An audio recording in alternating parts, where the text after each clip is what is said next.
ఈరోజు వాక్య భాగము యోహాను సువార్త 19:26. యేసు పలికిన 7 మాటలలో 3వ మాట. యేసు సిలువలో పలికిన 7 మాటలలో 3వ మాట. యేసు తన తల్లియు తను ప్రేమించిన శిష్యుడును దగ్గర నిల్చుండ చూచి, అమ్మా, ఇదిగో నీ కుమారుడు అని తన తల్లితో చెప్పానని చెప్పేసి వ్రాయబడి ఉంది. ఈ వాక్యములో మనం చూసినట్లయితే శిలువ స్థలము బంధుత్వాన్ని కలిపే స్థలంగా కనిపిస్తుంది. మొట్టమొదటగా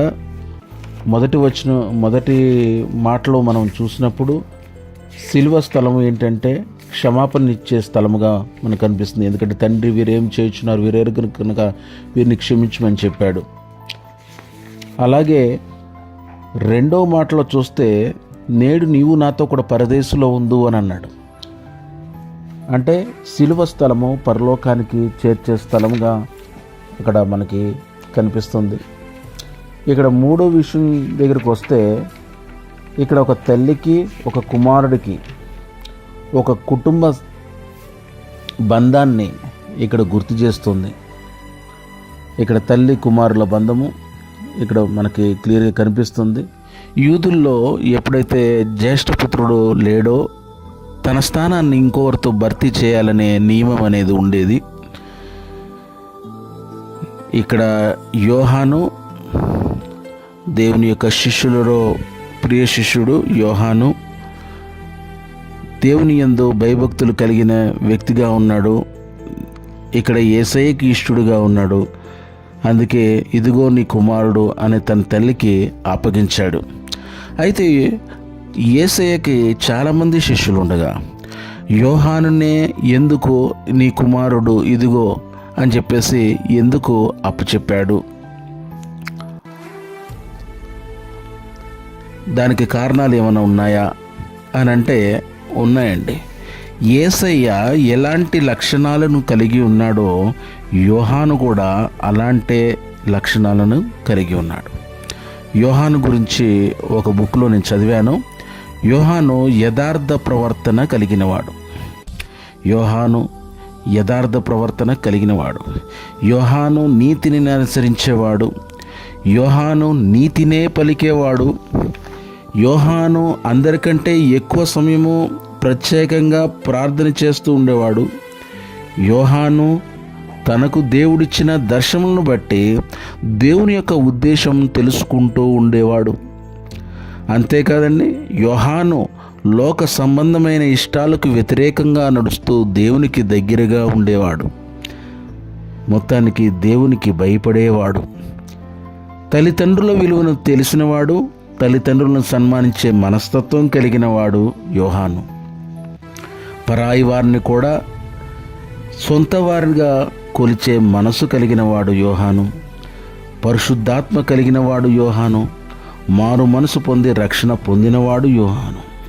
ధర్మశాస్త్రము నెరిగి దాని ప్రకారంగా జీవించేవాడు యోహాను. స్వస్థ వరం కలిగి అనేకులను స్వస్థపరిచినవాడు యోహాను. సమాజ మందిరములో వాక్యమును బోధించినవాడు. యేసు వంటి మరొక కుమారుడు దొరకడేమోనని చెప్పేసి తల్లి అభిప్రాయపడిందండి. ఎన్ని లక్షణాలున్న కుమారుడు దొరకడని అనుకుంది. కానీ దేవునికి తెలుసు, యేసయ్యకి తెలుసు ఎవరి మనసులో ఏముందో, ఎవరు ఎలాంటి వాళ్ళో, ఎవరు ఎలా జీవిస్తున్నారనేది. కాబట్టి తల్లి లోటును తనతో సరి సమానమైన లక్షణాలున్న యోహానుని కుమారుడుగా తల్లికి అప్పచెప్పి ఆ లోటుని ఇక్కడ పూడ్చాడండి. హల్లెలూయా. ఆ లోటుని, తల్లికి ఉన్న లోటుని పూడ్చాడు. ఎందుకంటే తల్లికి ఆమె కన్యకై గర్భమున కుమారుని కలిగినప్పుడు యూదుల రాజు నీకు పుడుతున్నాడు, అనేక మందిని రక్షకుడు వస్తున్నాడు, రక్షకుడు పుడుతున్నాడు, అభిషక్తుడు పుడుతున్నాడు, అనేక మందిని ఆయన తట్టు తిప్పుతాడు అని చెప్పేసి ఎన్నో మంచి మాటలు అప్పుడు ఆ టైంలో విన్నది. ఆ కోరికలన్నీ ఇలాగా నిరాశగా ఉండిపోవాల్సిందేనా? అవన్నీ కల కింద ఉండిపోవాల్సిందేనా? ఇవి ఎప్పుడు నెరవేరుతాయి? ఇవి సడన్గా వెళ్ళిపోతే ఎవరు అద్భుతాలు చేస్తారు? ఎవరు ఆశ్చర్యకార్యాలు చేస్తారు? ఎవరు దర్శనాలు పొందుతారు? అలాంటి వారు ఎక్కడా కనిపించట్లేదే అని చెప్పేసి ఒక లోటును కలిగి ఉందండి తల్లి. ఆ లోటుని గమనించి ఆ తల్లి లోటుని యోహానుతో భర్తీ చేస్తున్నాడు. ఆ తల్లికి ఉన్న కుమారుని లోటుని యోహానుతో భర్తీ చేస్తున్నాడు. అయితే యేసు యొక్క ఉద్దేశములో అసలు తల్లిదండ్రులు అంటే ఎవరు అనే విషయానికి వస్తే, కానాను ద్రాక్ష విందుకు ఒక సమయంలో యేసు వెళ్ళినప్పుడు ఆయనని కలవడానికి నీ తల్లి నీ సహోదరులు వచ్చారు అని చెప్తే, అక్కడ ఎవరు నా తల్లి, ఎవరు నా సహోదరులు, దేవుని చిత్తమును నెరవేర్చేవారే నా తల్లి నా సహోదరులు అని చెప్తాడు. ఈ మాటకి చాలామంది ఆశ్చర్యపడతారు. ఆయనకు ఉద్దేశం ఏంటంటే, ఆయన పరలోకం నుంచి వచ్చాడు, ఆయనలో ఒక ఆత్మ ఉంది. ఆ ఆత్మ ఎలా నడిపిస్తుందంటే పరలోకం నుండి వచ్చిన వాడిగా నడిపిస్తుంది. భూలోకంలో పుట్టినవాడిగా యోసేపు మరియకు పుట్టినవాడుగా ఆ ఆత్మ లేదు. ఎంతసేపు నువ్వు ఎక్కడి నుంచి వచ్చావంటే నేను పైనుండి వచ్చాను, ఎక్కడి నుంచి వచ్చావంటే పైనుండి వచ్చాను, నీది ఏ రాజ్యం అంటే నాది వేరే రాజ్యము, ఇలా మాట్లాడడం జరుగుతూ ఉంది. యేసు కుటుంబానికి చాలా ప్రాధాన్యత ఇచ్చాడు.